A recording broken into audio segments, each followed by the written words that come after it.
Good morning, everyone. Welcome back to another Breakfast Club on Fantasy Football Scout. Game week 27, of course. Game week 26 only finished a few days ago, but we're right back in, which I am more than happy about. And I am joined, as always, by David. How's it going? Stressful. I know we all hated game week 26, but I missed. I wish that we were back in that stage where we didn't have to make decisions. I still haven't made my transfer yet, and I'm still racking my brains over which of two budget defenders I should bring in. So yeah, It's you've come exciting to me at a bad times. time, Andy. It's exciting when it comes to budget defenders. But yeah, let's bring up your team. We'll just jump straight into yours. I'm going to force you to go with the player that I think you should go for. But let's talk us through your team, and let us know what Yeah, the transfer is that you're thinking about. yeah. So I really want to have two. I've got two free transfers, so that's like almost like a curse because if I had only one, I'd just roll. But because I've got one, I want to use one and not use the other. So a lot of people probably be wondering why Sarr is still in my team. Um, I think he could be back this week based on the quotes from Pearson, and his stats before he got injured were really nice. And of course, he is someone who is going to play in both the blank game weeks, so I don't want to move him on unless I really have to. So then it means that my other transfer is going to be moving on either Rico or Target, probably Rico, to get either Charlie Taylor or Roman Saiz, or I could get Bolly if I want as well. But I'm really not sure. So in terms of like what the team looks like at the moment, Lundstrom will go on the bench. He'll be the first sub, and then whoever I sign for Rico will go in for him. And then yeah, that's my dilemma this morning. And the reason it's a dilemma is because in the short term, Burnley have much nicer fixtures. So they are playing Bournemouth at home this week, and no team has more home clean sheets than Burnley this season, and Bournemouth not looking too great generally away from home. And then they're away at Newcastle. Burnley not so hot away from home, but then again, Newcastle don't score too many goals either. So the two short-term fixtures are very nice.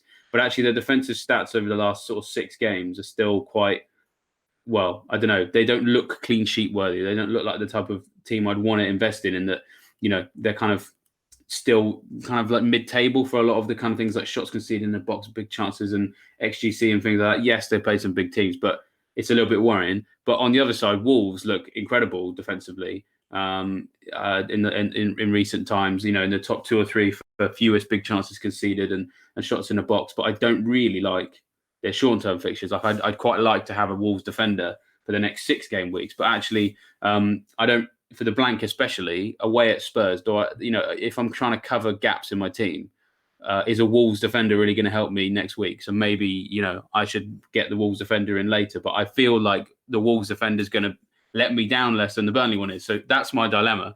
What would you do, Andy, in my situation? So I've also put this question to the chat. Which of those three should you get? Bolly is winning by a mile. He would probably be my pick as well. I think I own both of these players already. And like you said, Taylor's got Bournemouth, and then I think it's Newcastle away. Yeah, that's right. Yeah, Yeah, and obviously that Spurs fixture is annoying, but I guess Spurs are without Kane and Son, which kind yeah, of it's not the worst true. time to play them. Wolves don't usually get beaten that highly, so I'd expect it to be quite tight. And like you said, Bolly is a long-term transfer. You could play him like almost like 4 or 5 games out of the next 6. So one less transfer maybe down the line waiting to happen. Whereas I've got Taylor mostly for this week and game week 29, I think. Outside of that, I don't really need him. Obviously, he plays in game week 31 as well, but so does Bolly. So I would go for Bolly. I think Saiss is an interesting one though because he's a bit cheaper. And Yeah, I got Bolly because I wanted to be 100% sure that, I was on wildcard, so I didn't want to have to make a transfer down the line that he was definitely going to play. But I don't think, Saiss is going to have to do something pretty bad, I think, to lose his place because, Dendonker's generally been used in midfield and was only really used in defence for covers. So, yeah, I would go Bolly. And so would pretty much everyone in the chat. There's a few people, Tarkowski's coming out a few times. And a few sites, but yeah, Bolly is the long term. I agree on Sarr though. Sarr looks like a good hold. I think not necessarily the best fixture this week because obviously Man United are clean sheet legends recently, but he will make a difference. I think to Watford. I think they've been much poorer without him. So yeah, but yeah, you're gonna have to make your transfer live. You have to let me know when it's done. I think yeah. Bolly. I think that's the way you're going to go as well. Even this. But the thing I is, don't you don't know. want to make another transfer next week on a cheap defender, do you? Even if it is No, Spurs, and obviously you've got to remember a lot of people are going to be in the same boat with not being able to play the perfect 11 next week as well. yeah, So, that's true. Well, I mean, on Saiz versus Bolly, I've just run a comparison through the members area on a few sort of, because obviously they're in the same team, so they're going to benefit from the same defensive thing. So I'm just looking at, and if there's anything that could differentiate them offensively, and it does look as if Saiss is the more attacking of the two, because he usually is a bit more of a threat at set pieces. So this is last 6 matches that they've played, and it's factoring in minutes played as well, and it's 1 penalty box touch per game for Saiss and 0.2 for Bolly. 0.8 shots in the 0.7 shots in the box per game for Saiss, 0.2 for Bolly. So to be honest, I mean, if I had to pick between the two of them, I think I would go Saiss, because as you said, I think his place is largely secure now. Dendoncker, as you say, has been playing in midfield, and of course Saiss is cheaper. Because I think that's kind of what's worrying me about Bolly, is that Bolly looks good, and I would still say that Bolly's more nailed on. Not to say that Saiss isn't. Is that I've got 0.9 in the bank, and I want to try and keep as much of that as possible, I suppose. But then again, I've got Vardy, who's surely going to leave at some point. I may need to move on Firmino for whatever reason. If a Liverpool triple up elsewhere is looking kind of like essential or whatever, I can maybe get some cash out of De Bruyne. So I don't know if I don't really know what my moves are going to be in 2-3 weeks' time, because I'm still really waiting on what's happening with like the FA Cup, for example. So I'm sort of in two minds about, do I just, the spare cash, should I hold as much of it as I can? Which is another reason why, so it would be in Taylor's favour, for example, if I wanted to go for him instead of one of the Wolves guys, because he's even more cheaper at 4.2. So yeah, it's a tricky sort of decision to know what to do about the money right now. I mean, because I don't really know, because I don't really think many of us really know what our teams are going to look like in 4 or 5 weeks' time because of the fixtures. Maybe I should just spend it. I even just looked over the last 2 matches, because obviously we know they both played in the same matches there, and even then the Saiss smashes his Bolly. 4 shots in the box versus 1, 5 goal attempts total. Bolly only that 1. So yeah, look, I'll leave you to make that decision. You'll have to let us know when you do it, because you've only got 6 minutes to the deadline. So I'm going to quickly bring up, because my replacement was Son this week. Obviously got injured. I was in 2 minds about whether to cancel the bench boost and just play bench Son for McNeil, or just make a transfer. I've made a transfer. I brought up on screen kind of the main choices. I couldn't get De Bruyne back without a hit, and I felt like West Ham, I already knew that was going to be a potential for big points. And Leicester away, maybe not so much, but obviously without Ndidi, Chowdhury, they kind of look light in midfield. So it is a bit of a worry now, but I didn't want to take a hit to get someone in for Leicester away and then a blank. So I've gone without De Bruyne, which could hurt. I've also gone without Pepe, because there's no way I'd be considering him if he didn't get 17 points last week. And obviously you can't just ignore the fact that he got 17 points, because sometimes players do just come into form and then that form continues. But I said this on my own stream, like if it was West Ham this week and then Everton after the blank, I'd be more interested. But because it's Everton, I'm not expecting them to concede too many, and then it's a blank. So maybe, surprise, everyone already knows who I've gone for. I bought in Fernandes. So I have basically bought Fernandes in for a hit, taken him out on wildcard, and now transferred him back in 3 weeks. So that's how my FPL season's going. It's never dull. No, even now though, I still don't know if that was the best. Even at Man United, I don't know if that was the best pick, because Martial is going to be in the box. He's going to be the one getting goals. It does put me off how little Fernandes has been in the box so far. I think he's only had 1 touch, no shots so far in the box. He has created 3 chances, I think, and had 7 goal attempts. So he does like to shoot.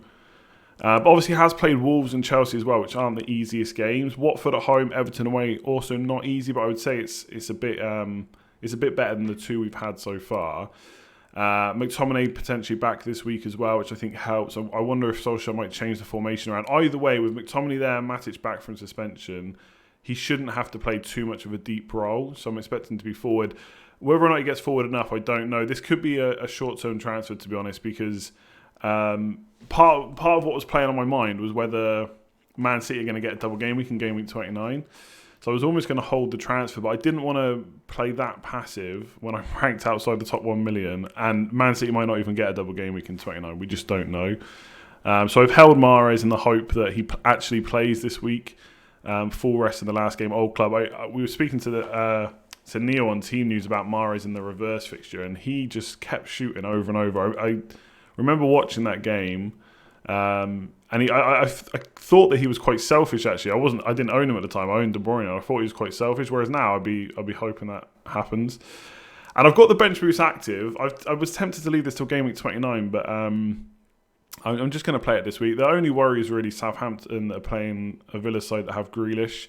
So it does worry me about whether they can actually keep a clean sheet. But it's kind of set up for now. And I know people obviously tell me to wait till the double game week. I don't know without a wild card whether I can really set up a bench boost and also fix my first 11. And there's probably going to be double game weeks outside the major ones as well to worry about, like Man City potentially in game week 29. So that is it basically. That's my team. Salah captain, I think that's the obvious pick this week. Maybe Mane if you had him. But yeah, the bench boost is active. I'm going to play it. What do you reckon? Fernandes. I mean, who would you have gone for if you would have to pick a Son replacement this week? Yeah, it's a really tricky one. I mean, I like that. I mean, okay. I don't like it when players get injured, but when they do, big players like him, I like when there's so many options because it kind of makes FPL like really interesting again. And the fact that I don't really think there's one standout individual is really exciting. I think if I was really, really forced to make one, I'd be very torn between, I think, because I didn't have Son, just for context of people who didn't know. I would have torn perhaps between Richarlison and Martial. And I would have said that Richarlison would have been the form pick because he's been showing some really good numbers recently, both goal threat and creativity. Sort of out of nowhere, this link up that he's got with Calvert-Lewin has kind of brought out more of a kind of assist potential in him because they're playing up front next to each other. So there's a lot of square balls that he therefore creates lots of big chances and has got goals and assists. I really like that. But of course, Martial obviously is playing out of position as well as a centre forward. And all of the things you mentioned about Bruno Fernandes are great and are potentially reasons why I could have gone for him. But as someone who's a bit more sort of conservative with a lot of these things, I like the fact that Fernandes should be playing in a more advanced role is perhaps maybe reason for me to believe that Martial is therefore going to improve as an asset as well. Yeah, and because he's obviously been in the Premier League a lot longer, I feel like there's more trust there between me and him. So it would be a tough one because I think both Martial and Richarlison have decent-ish form. I think Richarlison edges it, but Man United have the nicer fixtures because Everton, of course, have got this quite sticky set of fixtures coming up. I mean, you can read into that what you like because sometimes these fixtures against big teams aren't as hard as the fixture difficulty ranking suggests they would be. I think I probably would go Martial. Yeah, but it'd be a very tight one between him. I do wonder if I got the wrong Man United player. The thing with Richarlison was, yes, the fixtures might not be as difficult as they look, and I read Neil's article on that. Actually, it was really good. I know Arsenal have done better recently defensively. Man United kept, I think, the most clean sheets in 2020 outside of Liverpool. I think I saw. Liverpool as well. I'm not expecting to get much against Liverpool, so I just couldn't bring myself to do it looking at those fixtures. Maybe it'll be a mistake. Maybe Martial, like I said, with the goal threat was the one to go for, but I'm just hoping Fernandes can bang in one of those long shots before long. I should say there's some rumours in chat. I don't know. I no confirmation if they're true or not. But apparently Tammy is still benched. Obviously he's not back yet. He did have that slight knock, and apparently Ali is on the bench. Interesting. Yeah, we'll find out in a few minutes. The deadline's literally about to hit. I might actually see if the teams are there. So that would be huge news because Ali was someone that people have been looking at to replace Son with. So it'd be interesting to see why that's happened. Maybe he had an injury, slight knock or illness or something like that. We'll have to wait and see. But the deadline should be in a sec. Yeah, just before we go to it, I don't necessarily think you've got the wrong Man United asset. We're going Fernandes. I think there's every possibility he could be fantastic because whilst I think Martial's more likely to score, I think Fernandes probably more likely to assist with his roles in corners and set pieces and what have you, but still loves a shot from range and usually gets on target too. So there's every possibility that he could be the best one. It's just the reason I've gone for Martial is the security. But I don't think Bruno Fernandes is necessarily the wrong pick, but only time will tell. So. Yeah, no, I think you could be right with Martial, to be honest. But look, but another reason actually that I went for Fernandes, he's less owned. I'm trying to get differentials without going differentials for the sake of it. I don't want to just put someone in my team just because they're low owned. But at the same time, if it's a choice between Fernandes and Martial, I'm not quite sure. I've just taken the lower owned because I need a few differentials. Anyway, teams are in. Do you want to go through them or do you want me to go through them? Yeah, I can go through them if you like. I've got them up here. So let's start with the Chelsea team. So it's Caballero in goal. It looks like they've switched the fullback. So it looks like Reece James is now on the left and Azpilicueta is on the right, although we'll see. We've got Rudiger and Christensen at centre-back. So that means that whatever was wrong with Christensen's nose, I think it was, he seems to be fine. Jorginho and Kovacic. And we've got Alonso in the team as well. Kind of looks like they've named him as a central midfielder, but again, we'll see. And we've got Barkley, Mount, and Giroud. Possible that maybe James plays in midfield because I know he's Do you reckon played. they're playing five at the back maybe? They, Azpilicueta they, as a centre back, James yeah, right, they very Lonzo well could left. be. They Yeah. very well could be, but the way they've laid it out on their team sheet is so confusing. They're not very good at laying them out in. But I really wish they would actually put the formation on the tweet. They just listed all the names, so we have to kind of work it out. But yeah, Tammy Abraham's on the bench. Kepa's still on the bench. Loftus Cheek is back, which I think is really exciting. He's a great player when he's fit. So yeah, I mean the thing is, largely speaking, this lineup doesn't really massively affect most of us. But it's nice to see Giroud get a start actually because I think he's deserved one. The Spurs team, Lloris in goal. We've got Davis, Vertonghen, Alderweireld, Sanchez, and Tanganga, which means that Aurier's on the bench. We've got Winks and Dombele, Lo Celso, Bergwijn, and Lucas. I mean, and again, I mean, I've got no idea what that formation is going to be. I mean, I imagine that we've got maybe more is probably up front with Bergwijn. That's another Uh, five at the back, isn't it, I reckon? yeah, I think so, but I guess Tanganga must be the right back. So Aurier and Ali and Lamella all on the bench. Gedson Fernandez as well. Dyer on the bench as well. I mean, it's going to be really interesting to see how these teams line up. I mean, it must be said that Mourinho and Lampard are two managers that I feel like they're the type of managers that like to tweak their team to their opponents. Yeah, So if for they're sure. both doing that, this game could be like quite an interesting chess match. And of course, Lampard obviously has learnt that from Mourinho himself. So it's very much Obi-Wan Kenobi versus Darth Vader today. So I that'll be exciting. I think it kind of almost makes sense to play five at the back for Chelsea with James and Alonso attacking because they've got Giroud there as well, so they're going to be smashing in the crosses, you'd imagine. And maybe Mourinho's knew that was going to happen, and that's why he's gone with five. I mean, he's got the four huge centre backs there: Vertonghen, Alderweireld, Sanchez, Tanganga. So in terms of set pieces and stuff, should be covered. And I guess maybe try and catch him on the break with Bergwijn, Lucas. Interesting one. I'll bring up the goals imminent actually before we head off because Ali was on there, and like I said, a few people were considering him as a Son replacement. I'm sure a few people have done it. I think with Aurier maybe a little bit less of an issue because I saw a lot of people considering just benching him anyway because it was the Chelsea game, so maybe not quite as annoying, but going forward maybe we'll have to see if he gets back in. But yeah, on the goals imminent, obviously Sarr is there, obviously because this is based on matches, not game weeks, so not going to get anything against Man United, but maybe in the next few weeks. We'll see. Yeah. We'll see.